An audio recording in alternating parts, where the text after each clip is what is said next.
अस्सलाम वालेकुम ख़ातिन हज़रात, मैं हूँ इसरार अहमद कसाना। बड़ी इम्पोर्टेंट ख़बरें हैं और बहुत ज़बरदस्त किस्म की ख़बरें चल रही हैं, गरमा-गरम है पूरा का पूरा माहौल और उसमें हमने आज बात करनी है मुख्तलिफ़ चीज़ों के हवाले से और बहुत ही जो एक दुःख भरी जो दास्तान एक समझ लें जो जो तुर्की में आप देख रहे हैं, उसके ऊपर तो उसके ऊपर अल्फ़ाज़ ही नहीं है कि कैसे बयान किया जाए कि वो कितना दुःख भरा एक सिलसिला है जो कि हम वीडियोज़ में भी देख रहे हैं, मुख्तलिफ रिपोर्ट्स के ज़रिए भी देख रहे हैं। लेकिन उतना ही एक बड़ी बात आज आपने सुनी होगी कि एक पाकिस्तानी ने अमेरिका में जो टर्किश एम्बेसी है, वो वहाँ पे गए और वहाँ पे जाके उन्होंने अपना नाम ज़ाहिर किए बगैर $30 मिलियन जो है, उसकी डोनेशन दी है टर्किश अर्थक्वेक विक्टिम्स के लिए। ये है रियल पाकिस्तान। ये है वो रियल पाकिस्तान का ईथॉस जिसके लिए पाकिस्तान बनाया गया था। और ये वो पाकिस्तानी होगा कि जिसके अंदर पाकिस्तानियत भर कूट-कूट के भरी हुई होगी। और मैं सिर्फ़ इसलिए आज मैंने प्रोग्राम का आगाज़ भी उस शख़्स के लिए किया है कि उसको हम सलाम पेश कर सकें और उसका शुक्रिया अदा कर सकें कि आप असल पाकिस्तान हो। ये जो आजकल हम पे काबिज़ हुए हुए हैं, जो डाकू, लुटेरे ये सारे, ये पाकिस्तान नहीं है। पाकिस्तान का इथॉस ये है जो आज हमने सुना है और पढ़ा है। Well done and hats off to you. दूसरी जो 3-3 4 चीज़ें हमने और भी डिस्कस करनी है, वो भी ज़रा मैं करता हूँ, लेकिन मैं ज़रा थोड़ा-सा अपने गेस्ट को आपके साथ इंट्रोड्यूस करा दूँ। मेरे साथ इस वक़्त मौजूद हैं जनाब सुहेब मरगूब साहब, सीनियर सहाफ़ी, मेरे बड़े भाई हैं, बहुत ही सीनियर हैं हमारे से और हम उनसे सीखते हैं। सुहेब भाई बहुत-बहुत शुक्रिया जी, thank you very much for joining us. आपका भी शुक्रिया सर। सुहेब भाई मैं पेशतर इसके कि आपसे सवाल पूछूँ, मैं थोड़ा-सा एक तो ये मैंने जो बताई बात, दूसरी एक खबर मैं पढ़ रहा था कि 200 गोल्फ क्लब्स जो हैं पाकिस्तान के, वो सरकारी खर्चे पे चल रहे हैं। और ये कौन कह रहा है? ये आईएमएफ कह रहा है। और आईएमएफ के कहने के ऊपर मैं आपको बताता हूँ कि इस रिपोर्ट के ऊपर, बल्कि मैं थोड़ा-सा सुना भी देता हूँ आपको कि ख्वाजा आसिफ साहब जो हमारे वज़ीर दिफ़ा हैं, वो ये कह रहे हैं कि जी इस यही बात नहीं है, वो कह रहे हैं कि और अरबों डॉलर की सरकारी ज़मीन पे ये गोल्फ क्लब्स बने हुए हैं। एक क्लब और गोल्फ कोर्स खरबों की ज़मीन पे है। हुकूमत को किराया सिर्फ ₹5000 देते हैं। गरीब के घर और बस्तियां हुकूमत बुलडोज करके चला देती है और ख़त्म कर देती है। ऐसे मुआशरे ही तबाह हो जाते हैं। ये हमारे वज़ीर दिफ़ा साहब फरमा रहे हैं, लेकिन इस बारे में वो करेंगे कुछ नहीं। अच्छा, अब ये देखें कि एक तरफ तो ये चीज़, दूसरी तरफ मुझे परसों मेरे अज़ीज़ हैं, उन्होंने मुझे बताया जी कि लाहौर में टिम हॉर्टन्स की चेन जो यहाँ की कैनेडियन चेन है, उसका पहला वहाँ पे आउटलेट खुला है। और उससे अगले दिन जब वो पहले दिन उन्होंने ओपनिंग की, तो वहाँ पे बेशुमार लोग इकट्ठे हो गए और इतना ज़्यादा रश हो गया कि chaotic सीन्स हमने देखे। तो मैं सिर्फ ये देखना चाह रहा था कि ये हम लोग इतने ब्रांड कॉन्शियस क्यों हो गए हैं? और हम लोग सरकार का पैसा जो है उसके ऊपर इतनी ज़्यादा याशियाँ क्यों करने चले हैं? इसके ऊपर मैं आपका कमेंट लेके फिर मैं आपके असल टॉपिक्स पे आऊँगा जी, प्लीज़ गो अहेड। नहीं देखिए गोल्फ क्लब की आपने बात की ना तो इसमें सबसे बड़ा तो क्लब रॉयल पाम है, आप उसको देखें कि ये कितने जी। रुपए में लिया गया था और इसके अभी तक पैसे नहीं दिए गए, डिफ़ॉल्ट है ये। जो साबिक इसकी एडमिनिस्ट्रेशन थी शेख रमज़ान साहब की, वो ये चाह रहे थे कि इसको किसी गैर मुल्की कंपनी को बेच दें। लेकिन हाँ, गैर मुल्की कंपनी को जब बेचने के लिए गए तो पता लगा कि ये 2 बिलियन के इस पर अपना वाजिबात हैं जो उन्होंने देने हैं, जो कैसे से बन सकते हैं। तो गैर मुल्कियों ने कहा कि पहले आप इनको सॉर्ट आउट करो। ये इतनी लुक्रेटिव जगह थी कि इस पर मरहूम जहांगीर बदर साहब की नज़र थी कि जैसे ही हमारी हाँ, गवर्नमेंट आएगी हम इसको टेक ओवर करेंगे। और उसके बाद मतलब इतनी ज़्यादा नज़रें थी, लेकिन जो लोग चला रहे होते हैं वो इन सब से होशियार होते हैं। आखिर उन्हें लिया भी हाँ। तो होता है ना। तो उन्होंने बिल्कुल, पहले ही बिल्कुल। मरहले में उस आदमी को जिसने उनको सपोर्ट करना था, उसके घर पर 2 घरों की चाबियाँ पहुँचा दी। और वाह, आज वाह! भी वो घर उसी साहब के पास हैं जो जिनका ताल्लुक मुल्तान से है। तो सर ये गोल्फ क्लब ये देखें, जितनी भी बड़ी-बड़ी चीज़ें आप एचएसएन कॉलेज को देख लें।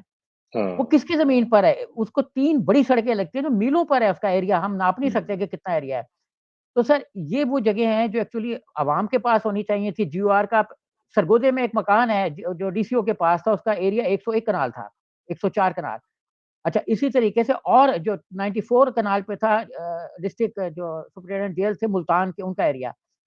तो अंग्रेज़ों ने तो इसलिए बनाया था ना कि वहाँ पे उनके लोग रहेंगे जो पब्लिक से कटे रहेंगे, अपनी हाँ, सब्जियाँ भी वहीं उगाएँगे, सैर और तफ़रीह भी वहीं करेंगे। अब ये तो हमारे अपने लोग हैं।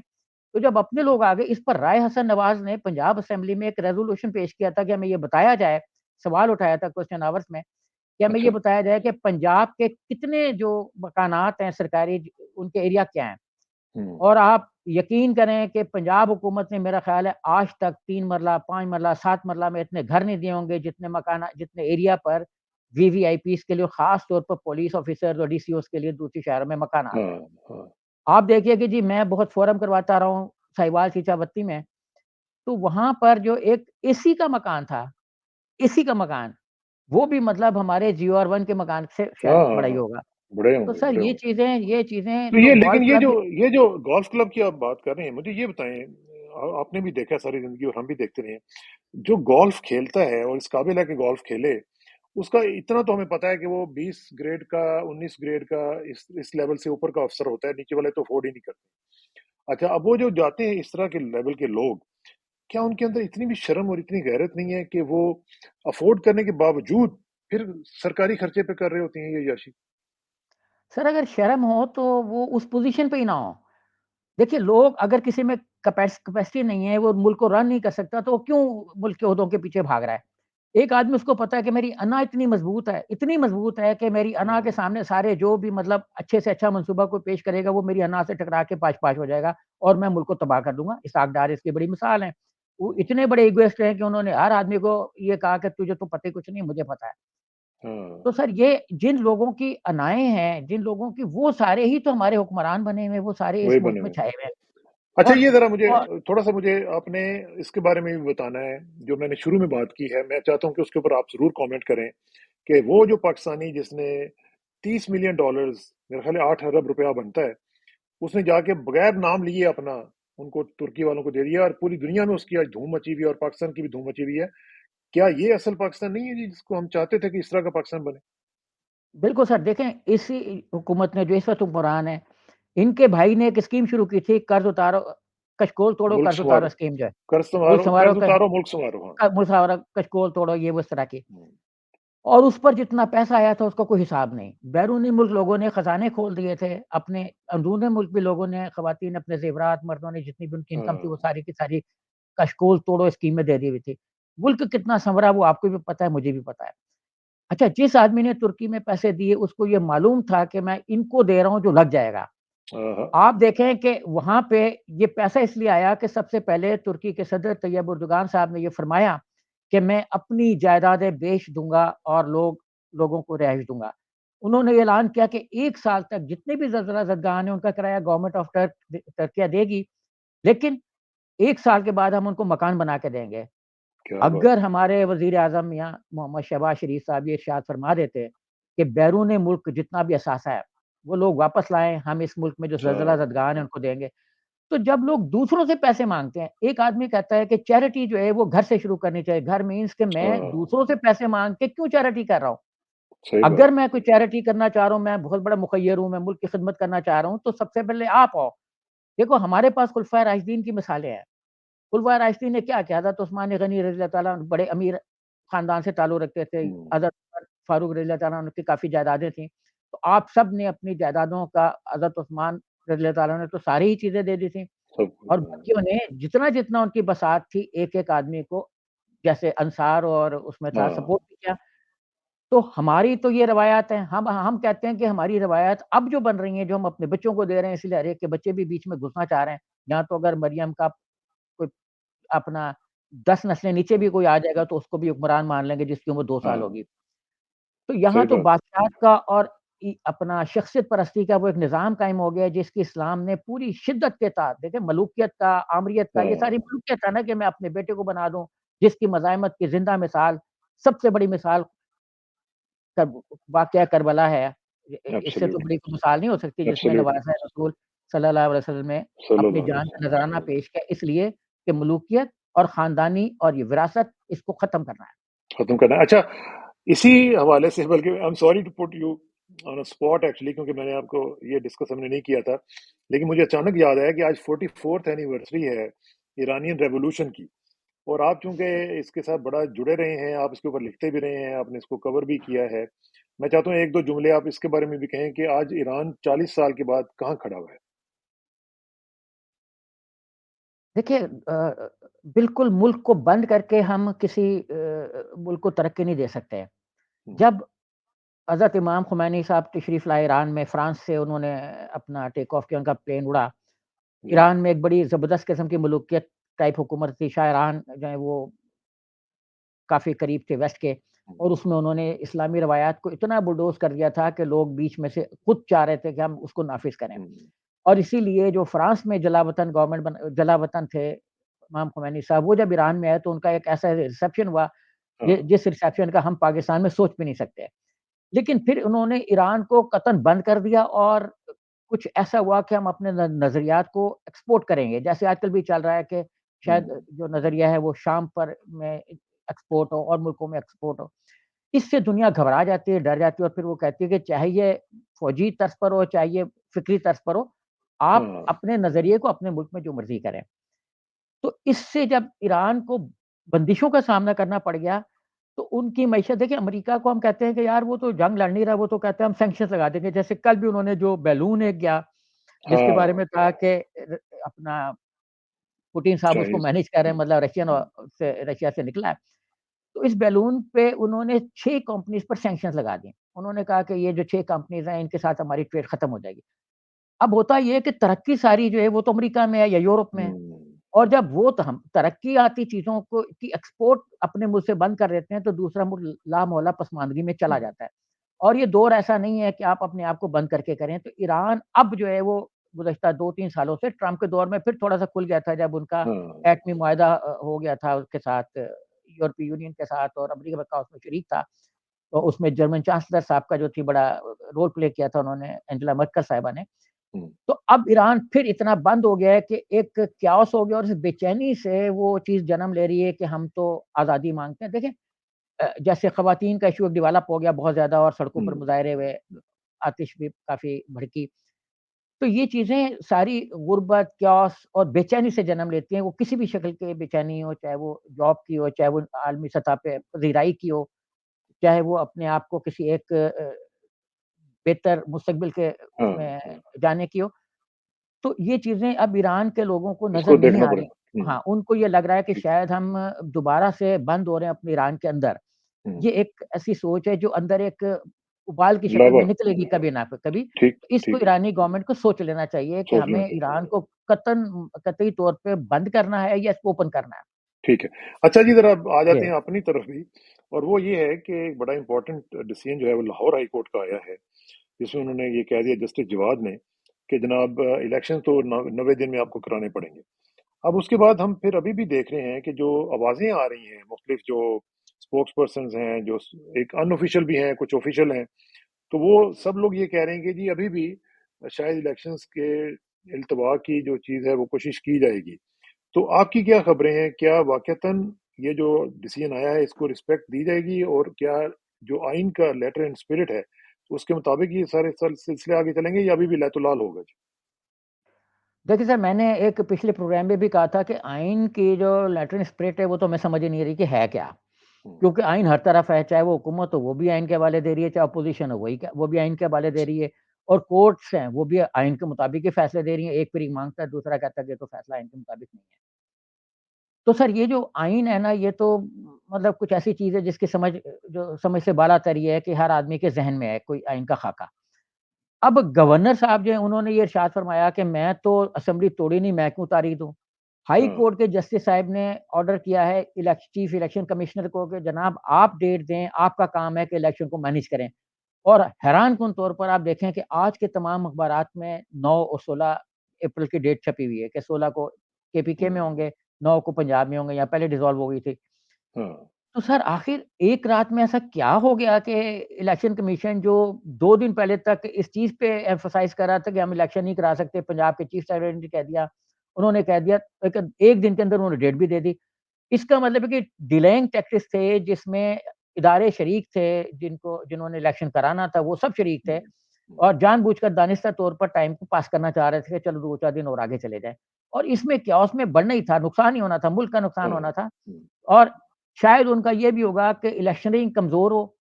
अब आप देखें कुछ चीज़ों को आइन में हमें चेंज करने की ज़रूरत है। अब निसार अली खान थे, उन्होंने पूरी असेंबली के डिसोल्यूशन तक ओथ नहीं उठाया। हाँ, उन्होंने मतलब पिंडी की नुमाइंदगी नहीं रही पंजाब असेंबली में, वो मतलब आए नहीं। तो अब कुछ इस तरह की भी हो ना कि ये जो लोग हल्फ नहीं उठाते, मेरा ख्याल है एग्जैक्टली जो एक दफा आए तो थे, या एक दफा आए नहीं थे, उन्होंने हाँ, हल्फ लिया था। आए थे नुमाइंदगी, मैं तो 5 साल की हाँ बात कर रहा हूँ ना सर, हाँ कि एक हाँ। आदमी ने वोट दिया कि आपने मसाइल हल करने आना है, बैठना है, मंसूबे लेने, प्रोजेक्ट लेने हैं, काम करना है। अब ना उन्होंने मतलब कोई काम किया होगा, क्या काम किया होगा? तो हम्म, इस तरह की कोई होनी चाहिए स्पीकर की अपनी पावर, उसमें प्रोसीजर में चेंज लाए, जो रूल्स ऑफ बिज़नेस होते हैं, कि जो आदमी नहीं उठा रहा है एक स्पेसिफिक टाइम, तभी बीमार हो तो ठीक है, अगर इतना ही बीमार हो गया कि 5 साल नहीं आ हाँ। सकता, तो वो इलेक्शन क्यों लड़ रहा है? और एक अब टाइम लिमिट रख लेना। टाइम लिमिट होना चाहिए। अब हाँ सर आते हैं ठीक है। वापस उसकी तरफ के जी, ये जो हुआ है, जो इस वक़्त मुस्लिम लीग नून के अंदर इंतशार, वो भागना चाह रही है कि किसी तरीके से इलेक्शन ना हम्म, ना होते, इसलिए भागना चाह रही थी इंतशार की वजह से, और उसको पता है कि वोट बैंक उसका इस वक़्त माइनस में है, कि कोई टिकट लेगा तो जो उसके 15-20 वोट होंगे वो भी नहीं बढ़ेंगे। हम्म, ये पोज़ीशन है इस वक़्त नून के वोट की। अच्छा, पीटीआई का वोट इतना स्ट्रॉन्ग हुआ है कि इसके लिए ये जंग-ओ-जदल होगी कि हमें क्यों नहीं मिला? जो हाँ अब इलेक्शन होंगी हमें ये होगी। गवर्नमेंट ये चाह रही थी, जो मेरा अंदाज़ा था कि डिलेइंग टैक्टिक्स से, ये तो उसको भी अंदाज़ा था कि हमें इलेक्शन कराने पड़ेंगे, वरना आर्टिकल 6 तो लगेगा ही। हाँ। वो ये चाह रही थी कि इलेक्शन कैंपेन कम से कम हो और वो मैन्यूवरिंग और जोड़-तोड़ कर सके। जब टाइम कम होगा तो उनका ख़्याल है कि पीटीआई चूँकि तैयार नहीं होती है, पुराने खोचर लोग हैं। ये तो हाँ बहरहाल पुराने तो हैं ना, इनको पता तो है सारा कि हमने इलेक्शन में मैन्यूवरिंग कैसे करनी है। और कोई ना कोई पॉइंट निकाल लेंगे, क्योंकि गवर्नमेंट है, इनके पास इदारे हैं, तो ये किसी न किसी का पॉइंट निकाल लेंगे, उससे ये फिर उसमें चले जाएँगे, इनको कागज़ात नामज़दगी के इश्यूज़ पैदा होंगे। अभी देखें हाँ। ना, हमें हर चीज़ के लिए टाइम कम मिलेगा, क्योंकि हमारे पास अब इलेक्शन प्रोसेस में 90 की जगह 64 दिन रह गए थे, अब आज से 64 दिन। 62-61 रह गए हुए हैं। तो जब टाइम कम होगा, तो उनकी जो नॉमिनेशंस हैं, उनका टाइम कम होगा, नॉमिनेशन पे इतराज़ात का टाइम कम होगा, इतराज़ात के हम्म, बाद उसके एक्सेप्टेंस का टाइम कम होगा, फिर अपीलों का टाइम कम होगा। तो कैंपेन का हुकूमत कम ने होगा। वो दौरानिया कम कर दिया हम्म, जिसमें एक मुनसिफ़ाना तरीके से इलेक्शन के लिए उम्मीदवार सामने आते हैं। हाँ देखिए ना, उम्मीदवारी को चैलेंज करने का, और उम्मीदवारी जो उम्मीदवार डिस्क्वालीफाई हो गया, अभी रिटर्निंग ऑफिसर ने भी तो रोल प्ले करना है ना, रिटर्निंग ऑफिसर ने भी रोल प्ले करना है। तो बिल्कुल बिल्कुल। उनके हाथ मज़बूत हो जाएँगे जब टाइम कम होगा, कि वो जो फैसला हम्म, करेंगे, जब तक अपीलों में जाएगा तो इलेक्शन हो चुके होंगे। एक तो गवर्नमेंट ने ये किया। दूसरा ये कि इससे जो इलेक्शन कैंपेन है वो स्लो डाउन रहेगी, उसमें इतनी गरमा-गर्मी शायद नहीं होगी। तीसरी चीज़ ये है कि ये तो सबको पता है, अब मरियम साहिबा आके जो शोर कर रही हैं कि हम ये कर देंगे, हम वो कर देंगे, कुछ भी नहीं कर हम्म, सकती, गुब्बारे हैं जो पड़ चुके हैं। तो जो कॉन्स्टिट्यूशनल क्राइसिस एक पैदा हुआ था, इलेक्शन अब ये तो श्योर है कि कराने पड़ेंगे, वरना कंटेम्प्ट लगेगी उस पर, जो अभी सब पर कंटेम्प्ट लगाते फिर रहे हैं, हम्म, चीफ इलेक्शन कमिश्नर, जिनको अगर हाँ। लफ्ज़ बोल दिया तो मेरे पे भी लग जाएगी। आप तो हमारे आइन से बाहर हैं, तो वो लफ्ज़ नहीं बोल रहा, वो तो बड़ा चल रहा है इस नहीं, वक़्त मैं बोल देता चल हूँ ना कि मुंशी, अब आप ना कहें मुंशी, मैं तो कह सकता हूँ।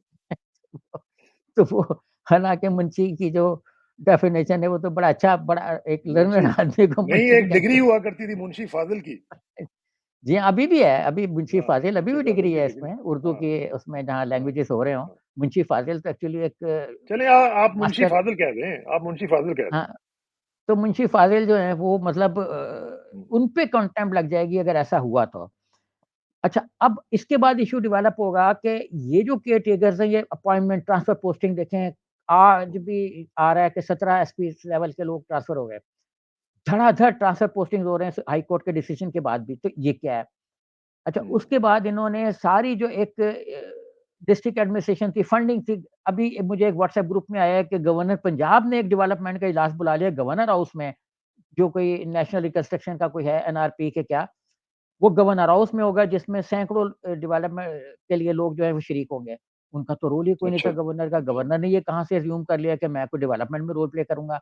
और ये हाँ। अभी हो रहा है, और ये मार्च में होगी, इलेक्शन से पहले ये कॉन्फ्रेंस होगी। तो ये सारी चीज़ें चीफ इलेक्शन कमिश्नर अगर नहीं रोकेंगे, तो ये इलेक्शन उस तरह के होंगे वो तो नहीं जैसे रोकेंगे। 1970 में ए, सज्जाद ए, अहमद जान ने कराए थे। जान ने कराए थे। अच्छा, एक चीज मुझे जरा बताइए, आपने अभी थोड़ी देर पहले खलिफशार का वर्ड यूज किया और आपने कहा कि मुस्लिम लीग नून के अंदर इस वक्त खलिफशार है, और फिर आपने ये भी कहा कि मरीम नवाज जो है वो अब इस तरह कर रही हैं। क्या ये जो खलिफशार है ये लिंक्ड है मरीम के आने के साथ? क्योंकि हमने पहले देखा था कि इतनी ज्यादा पार्टी के अंदर डिवीजन नहीं थी जितनी अभी हम देखते हैं। शायद खाकान अब्बासी साहब का मैं आज भी, मेरे दोस्त हैं राना मुबशर साहब, उन्होंने इंटरव्यू किया, उन्होंने मुझे उसका क्लिप भी भेजा कि वो साफ कह रही हैं कि जनाब मैं मरीम नवाज को अपना लीडर नहीं मानता। अब अगर इस तरह के लोग नहीं मानते और बाकी लोग भी जो अंकल्स हैं सो कॉल्ड, उनके अंदर भी एक खलिश सी तो है ना कि कल की बच्ची जो है वो आके उनके ऊपर मुसलत हो गया, तो क्या इसकी वजह से खलिफशार नजर आ रहा है आपको? देखिए, इस वक़्त ना सीटें टिक लोग ये जो पॉलिटिशियंस होते हैं, वो हर हाल में असेंबली के अंदर रहना चाहते हैं। वो असेंबली से बाहर तो कोई ज़िंदगी नहीं है। चाहे वो सेनेट हो, चाहे कुछ और हो। अच्छा, उसके अंदर भी एक बाइख्तियार इदारे के का मेंबर बनना चाहते हैं। अभी आप देखें कि इस वक़्त मुस्लिम लीग का जो टिकट है नून का, वो एक रिजेक्शन का टिकट है। हुँ, बहुत पुरानी बात है, मैंने एक जब शोबे सहाफ़त के लिए अप्लाई किया एमए जर्नलिज़्म करने के लिए, तो मुझे एक साहब थे, ज़िया जो एमए जर्नलिज़्म जिन्होंने किया हुआ था, तो वो कहते हैं कि ये तो डिसक्वालिफ़िकेशन सर्टिफ़िकेट है एमए जर्नलिज़्म।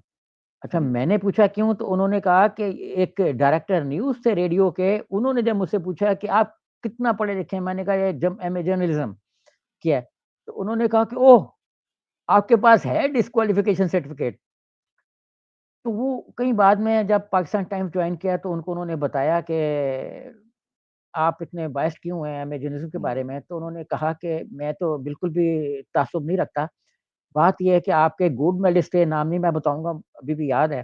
हुँ, तो उनकी जो इंग्लिश थे एप्लीकेशन उसमें ग्रामर की 11 मिस्टेक्स थी, एरर्स थी। ओह तो हो! अब जब गोल्ड मेडलिस्ट का ये हाल हो तो मैं फिर हमने फिर एमए इंग्लिश को रखा था जर्नलिज़्म की सीट पर। हुँ, तो इस वक़्त नून का टिकट जो है वो डिसक्वालिफ़िकेशन सर्टिफ़िकेट है, जिसके पास भी हुँ, होगा वो पिटेगा। मुझे हुँ, याद है कि असलम इकबाल जब साइकिल के टिकट पर 2008 में इलेक्शन लड़ रहे थे, तो वो ये कह रहे थे कि मैं चूँकि इलेक्शन अनाउंस हो चुके हैं, अब टिकट हाँ, सरेंडर नहीं कर सकता, तो मैं जीत कर आपकी सीट छोड़ दूँगा। लेकिन हार गए हुँ, थे, हालाँकि वो अच्छे खासे पॉपुलर थे। हाँ, तो तो ये जो अंकल्स हैं, वो समझदार लोग हैं। इस वक़्त मरी में बगावत है बहुत ज़्यादा। अब्बासी साहब भी खिलाफ़ हुए जी हैं, हाँ, और भी लोग खिलाफ़ हुए हैं। अब इनके नीचे जितने भी लोग हैं, इसी तरह और भी जितने बड़े लोग हैं, जिनको ये समझ है कि उन्होंने पार्टी क्रॉस करनी है, लेकिन उनके पास चारा नहीं है, क्या कह के निकलें? क्या ये करते कह हैं? के निकले हैं कि नून का टिकट इस वक़्त मार्केट वैल्यू उसकी पाकिस्तानी करेंसी में है और हाँ, पीटीआई डॉलर बना हुआ है। देखिए ना, इस वक़्त और पीटीआई का टिकट हम हुँ, देख लें कि वो डॉलर की तरह है कि चल रहा है, और हुँ, नून जो है वो पाकिस्तानी रुपया रोज़ 2-4 रुपए लुढ़क जाता है। तो हाँ, ये वाला टिकट जो है ना, वो डिस्क्वालिफ़िकेशन सर्टिफ़िकेट की वजह से अंकल समझदार है, वो सीटें रखना चाहते हैं आने वाले में, तो अब वो एक हुँ। कंप्रोमाइज़िंग से हुए हैं बीच में। वरना आप अच्छा देखें ना सर कि पीपल्स पार्टी हाँ, में एक जुमला बस, पीपल्स पार्टी हाँ, में मुस्तफ़ा नवाज़ खोकर नाराज़ हुए। वो तो हाँ, यंग हैं, बिल्कुल, तो बिल्कुल। यंग में भी इसलिए नाराज़ी है कि वो अब उसके टिकट पे अपने वोट बैंक के बावजूद भी विनर नहीं रहे और अपना वोट बैंक भी लूज़ कर देंगे। जी, प्लीज़। हुँ, तो ये बड़ा मुश्किल हो गया। अच्छा, ये साथ ही मरीम साहिबा के जो शोहरे नामदार हैं, जो कि एक कप्तान पीटीआई का है, एक कप्तान जो है वो नून का भी है, वो एक अजीब-अजीब किस्म के फ़तवे दे रही हैं, ये हम बिस्तरी वग़ैरह वाले और इस तरह की चीज़ों वाले। उनको क्या हो गया है फिर भई? आप आपके साथ तो उनका अच्छा ताल्लुक रहा है, क्या हो गया उनको? आप देखिए, समझाएँ उनको। इस वक़्त बड़ा चल रहा है मसला मुख़्तलिफ़ सतहों पर, और वो इमरान खान के हवाले से कि ये टेहरियान को एक्सेप्ट करें, हुँ, ये टेहरियान को एक्सेप्ट करें। अब उनको मालूम है कि इनका रिश्ता भी तो टेहरियान जैसे ही था ना। हुँ, देखिए, कमोबेश जो दूसरे कप्तान जिनको आपने ने ज़िक्र किया सफदर साहब, हुँ, उनका रिश्ता मरियम साहिबा के साथ 4, 5, 6 महीने तक टेहरियान वाला ही रहा। जो टेहरियान की माँ के साथ इमरान खान का था, वो रिश्ता इनका रहा। और तो ये क्या राना इसके सना क्या इसके बारे में हमारे पास सबूत वग़ैरह हैं जी, या कोई या हम मैं सिर्फ़ आपको ऐसे ही सबूत अभी बता देता हूँ ना, अर्ज़ करने वाला हूँ। अच्छा, अच्छा श्योर प्लीज़ गो अहेड। मियाँ मंज़ूर अहमद भुट्टो साहब थे चीफ़ मिनिस्टर पंजाब। जी। राना इकराम रब्बानी साहब थे, आप किसी वक़्त उनका इंटरव्यू कीजिएगा, नंबर जी, मैं जी, आपको मैं भेज दूँगा, अगर शायद जी, होगा आपके पास वैसे तो। नफ़ीस तो आदमी। वो लीडर ऑफ़ द ऑपोज़िशन थे, और राना सनाउल्लाह पंजाब असेंबली के मेंबर थे, हुँ, मुच्छल ग्रुप। और आपको पता है राना सना जैसे बात करते हैं, तो उसद भी उसी तरह बात करते थे पीस पार्टी के लिए।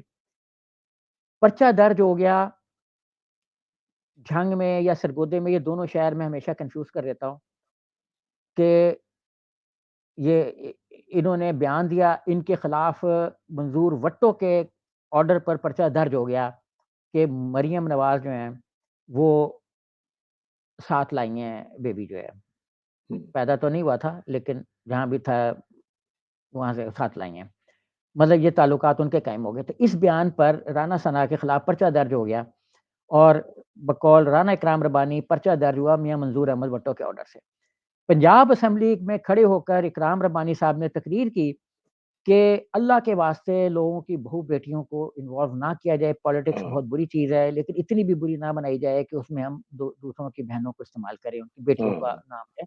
और उनको ये भी ज़हन में था कि इसी मुस्लिम लीग नून ने बाद में जो है या पहले वो जो कुछ बेनज़ीर के बारे में कहा, मावातियाँ जो भी उनके जुमले थे, हुँ, कोका हुँ। कोला, पेप्सी और आगे मैं बोलना नहीं चाह रहा, जहाज़ से तस्वीरें भी गिराई। हाँ, हाँ।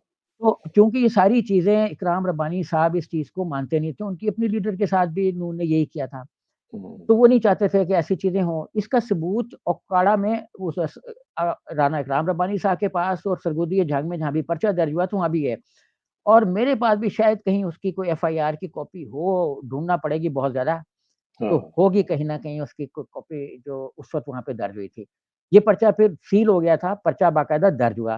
तो उनको ये मालूम था कि जो मैंने सजाया है बेडरूम हुँ। अपना, तो उसमें भी तो वही काम हुआ ना जो असल मसला तो ये है कि हाँ, शादी के बगैर जो भी सिलसिले हुए, वो शादी के बगैर हुए। तो ये इन्होंने अपने आप को सपोर्ट देने के लिए कि जो कुछ मैंने किया वो अगर देखें ये चीज़ जायज़ है तो ये टेरियान का मसला क्यों लेके बैठे हुए हैं? हाँ, तो पीटीआई को तो चाहिए कि वो मुफ्ती जो नामनियाद मुफ्ती हैं, दूसरे वाले कप्तान उनको अपने हक में बुला लें कि भाई आ जाओ सपोर्ट करो, बयान दो कि हाँ। भई ये जायज़ है। देखें जो और कुछ वैसे भी अगर उन्होंने माज़रत भी की है। उन्होंने कहा कि मुझसे गलती हुई है, मुझे ऐसी बातें हाँ, नहीं करनी चाहिए थी इमरान के बारे में। मैं मैं सर यही कह रहा हूँ ना कि जो माज़रत तो अल्लाह ताला भी एक्सेप्ट कर लेता है ना, तौबा के दरवाज़े हाँ, तो कभी भी बंद नहीं होते, चाहे कोई आदमी बेशक, 500 कत्ल कर दे तो उसके लिए तौबा का दरवाज़ा खुला है। ये तो बेशक। हम लोग हैं जो तौबा के दरवाज़े बंद करके बैठ जाते हैं कि अगर एक आदमी मान रहा है तो उसको हम हाँ, सज़ा दे दें और जो आदमी मान भी नहीं रहा उसको रिलीफ़ दे दें। देखें इस वक़्त इमरान खान जो अपने घर में लाहौर में मौजूद है उसके बारे में मुस्लिम लीग नून ये बयान देती फिर रही है कि वो छुपे बैठे हैं। हाँ। ओ भाई जो घर छोड़ के बैरून मुल्क बैठा है वो क्या है? वो वो क्या है? अपने हाँ। अब्बा की बात कोई नहीं करती कि वो क्या चीज़ है अगर इमरान हुँ। खान जो लाहौर में अपने घर में बैठा हुआ है, वो छुपा हुआ है लाहौर में अपने घर में ज़मान पार्क में तो और आज जो आज बैरून मुल्क आज मरियम की स्टेटमेंट में पढ़ रहा था कि उन्होंने कहा जी कि हर चीज़ का हिसाब देना पड़ेगा, घर का हिसाब देना पड़ेगा, फलाने का हिसाब देना पड़ेगा, औलाद का हिसाब देना पड़ेगा। तो फिर आपकी बात सुन के तो फिर मेरा ख़्याल है कि मरियम साहिबा से भी और उनके हस्बैंड से भी पूछना चाहिए कि आपकी औलाद का भी ज़रा हिसाब दे दें। देखें सियासतदानों से कप्तान ज़्यादा होशियार होते हैं। हुँ, तो वो कप्तान समझ गया दूसरा वाला जिसका आपने ज़िक्र किया कि ये तो हुँ। आखिर में मेरे ऊपर भी आएगा। तो हाँ, उन्होंने फ़तवा दे दिया, वो तो फ़ौरन ही मुफ्ती बन गए हैं, पता नहीं कहाँ से उन्होंने वो क्या है मैं फ़तवा दे रहा हूँ। अच्छा हाँ, फ़तवा वो आदमी देता है जिसके पास मुफ्ती की डिग्री हो। हाँ। अब दारुल कहीं से इफ्ता से। उन्होंने हाँ, कहीं से उन्होंने मुफ्ती की डिग्री भी ली होगी। तो ये तो अब हम पूछते हैं ये जो हुँ, 4 बड़े स्कॉलर्स हैं, स्कूल्स हैं, हुँ। देवबंदी, बरेलवी और इस तरह के, उनसे मालूम हाँ, करते हैं भाई किस मकतब से इन्होंने डिग्री ली है। तो उन्होंने अपना दिफ़ा किया है। देखें केस दोनों का एक जैसा है, कमोबेश। हुँ। तो ये है कि इमरान की एंड में शादी नहीं हुई, उसकी हो गई हुई थी। तो हाँ। अब लेकिन इब्तदाई केस जो है वो दोनों का एक जैसा है कि एक जैसी सूरत-ए-हाल पैदा हुई दोनों उसमें बेडरूम से मुतालिक। और एक ने माफ़ी माँग ली, दूसरे ने माफ़ी भी मैंने माँगी और पर्दे डाल दिए कि जिसको कहते हैं ना मट्टी पाव।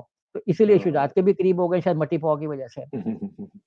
तो ठीक है। ये चीज़ें जो हैं जी। लेकिन ये होना नहीं चाहिए। मेरा ख़्याल है इस तरह की चीज़ें वाक़ई वो जिस तरह पर्चा हुआ था और फिर राना इकराम साहब ने जो कहा कि भई इस तरह की बातें ना किया करें, तो सियासत में बचना चाहिए इन चीज़ों से। मेरा ख़्याल है कि इनको भी ज़रा सोचना चाहिए कि ये फिर अपने घर तक भी आएँगी बातें। इसीलिए ना कप्तान साहब होशियार होते हैं ना, अब मैं आपको मिसाल हुँ, दूँ ना कप्तान होशियार क्यों होते हैं? देखिए जब 86 में बेनज़ीर ने लाहौर आना था तो मैं जंग अखबार में था। मुझे फ़ोन आया रिसेप्शन से कि कोई साहब मिलना चाह रहे हैं, फैसलाबाद से आए हैं। मैं फैसलाबाद से मैंने कहा चलो आए हैं तो मैं नीचे उतरने वाला था कोई ढाई साढ़े 3 पौने 3 बजे हुए थे। तो मैंने कहा मैं नीचे आके बात कर लेता हूँ। उन्होंने कहा गाड़ी में बैठ के कर लेते हैं, मैं कहा गाड़ी में बैठ के कर लेते हैं। हुँ। अच्छा वो गाड़ी में बैठे, उन्होंने गाड़ी को घ्यूँ करके चला दिया और साथ ही नीचे से निकाला। उस वक़्त तो डड्डू जैसा होता था अपना, तो उन्होंने निकाल के उस पे कहा कि जी शोएब साहब बैठ गए और हम चल पड़े। हुँ, अब मैंने कहा उधर से आवाज़ आई, बहुत मुश्किल से काबू आए, हाथ-पाँव बाँध के ले आओ। मैंने कहा ले भाई मारे गए। हुँ, हुँ। रिसेप्शन वालों को तो ये पता है कि बंदा फैसलाबाद से आया हुआ है, उसके हाँ। साथ अपनी मर्ज़ी से गया है, तो हुँ, सुराग भी नहीं मिलना। फिर उधर से आवाज़ आई दूसरी कहका लगाते हुए, हा, हा, हा, मज़ाक कर रहा हूँ, मज़ाक कर रहा हूँ। तो हाँ, वो हाँ। थे कर्नल शुजा खान ज़ादा। अच्छा, मरहूम। जी। हम हाँ, गए फिर उनकी गाड़ी में एक हॉस्पिटल के अंदर पीछे जाके जंगल में उनका दफ्तर था। हुँ, हॉस्पिटल से कोई 3-4 किलोमीटर आगे, तो सिंगल स्टोरी था, आगे दरख्त-वरख्त लगे थे, पता ही नहीं लग रहा था कि क्या चीज़ है या हुँ, कुछ चीज़ है भी कि नहीं है। अब वो पेन को यूँ मेज़ पर मार रहे थे, वो पेन को टेप-वेप कर रहा होगा मुझे भी और सबको। हुँ, तो मैंने उनको कहा, मैंने कहा, "एक बात आप लिख लें।" उन्होंने मुझसे पूछा, "बेनज़ीर का रिसेप्शन कैसा होगा?" मैंने कहा, "अनप्रेसिडेंटेड।" हुँ, उन्होंने कहा कि पीपल्स पार्टी, मैंने कहा, "पावर में आए बगैर ख़त्म नहीं होगी और हुँ, अंदर से ख़त्म नहीं होगी, बाहर से ख़त्म नहीं होगी, अंदर से ख़त्म होगी।" मैंने मिसाल दी कि जी जतोई, कौसर हुँ, न्याज़ी, बहुत लोगों ने पार्टियाँ तोड़ी, निकले, लेकिन नहीं हाँ, ख़त्म कर सके, कोई फ़र्क मुमताज़ नहीं भुट्टो पड़ा। भी थे, फ़र्क नहीं पड़ा, तो अंदर से होगी। उन्होंने उस पे और तीसरी चीज़ मैंने ये की कि आप ऑपोज़िशन को यानी पीपल्स पार्टी को कमज़ोर ना समझें, कमज़ोर समझेंगे तो मारे जाएँगे। पीपल्स पार्टी बहुत ताकतवर है पंजाब में भी। उन्होंने अब जो जुमला बोला जो मैं कहने वाला हूँ कप्तान से हुँ, कि आर्मी में हमारी ट्रेनिंग ये होती है कि दुश्मन अगर 3 है, हुँ, तो 9 समझो और 27 के हिसाब से तैयारी करो, 3 नॉट 3 का उन्होंने फ़ॉर्मूला हाँ, बताया। हाँ, हाँ, फिर उन्होंने कहा कि आप सिविलियंस जो हैं वो इसके रिवर्स हैं, कि अगर आपका मुकाबला किसी ऐसी सूरत-ए-हाल में हो रहा है, तो आप कहते हैं यार वो जो हमारे सामने जिससे हमने लड़ना है वो 9 हैं तो 27 हाँ, लेकिन 9 समझ लेते हैं, थोड़े से हैं और हाँ, 3 के हिसाब से तैयारी करते हैं, तो इस सूरत-ए-हाल में ज़ाहिर है कि हम तो पूरे तैयार हैं। तो हाँ, कप्तान तैयार ज़्यादा होते हैं प्यार क्योंकि ज़्यादा होते हैं। उनकी ट्रेनिंग ये चलो होती है कि फ आगे की तरफ फोर्सी करो और स्ट्रॉन्ग रह के हाँ, काम करो। चलें तो जी, अच्छी बात है, इसके ऊपर ये फिर वाले कप्तान जो थे इन्होंने फोर्सी कर लिया कि जो कर इमरान का लिया। एलिगेशन है वो एंड में मेरे ऊपर आना है। मेरे ऊपर ही आना है, मेरे ऊपर ही आना है। तो दोनों चलें, पे आना है, दोनों डिस्क्वालीफाई हो जाएँगे तो लेट्स सी क्या होता है और इसका इंशाल्लाह नतीजा ये है कि दोनों को एक-दूसरे को पूरा एहतराम देना हाँ, चाहिए। देखें हुँ, पीटीआई में तमाम चीज़ें होंगी, जो ये कहते हैं, तमाम हाँ, बुराइयाँ होंगी हम ये समझ लेते हैं। एक एवें ही अज़्यूम कर लेते हैं। लेकिन उन्होंने इनकी माँ-बहन पे कोई इल्ज़ाम नहीं लगाया। नहीं लगा, कभी भी नहीं लगा। देखें किसी पे कोई इल्ज़ाम नहीं लगाया, तो दोनों को कोई इल्ज़ाम नहीं लगाने चाहिए, वो एहतराम के साथ हुँ, चलें। सही बात है। बहुत-बहुत जी। शुक्रिया। शोएब भाई इंशाल्लाह आपसे राब्ता रहेगा और काश कि जो आप कह रही हैं, ये बात सुनी भी जाए और उसके ऊपर अमल भी हो। इंशाल्लाह आपसे राब्ता रहेगा और अगले हफ्ते इंशाल्लाह मज़ीद टॉपिक्स के साथ आपके साथ गपशप होगी जी। टिल देन बहुत-बहुत शुक्रिया। अस्सलाम वालेकुम।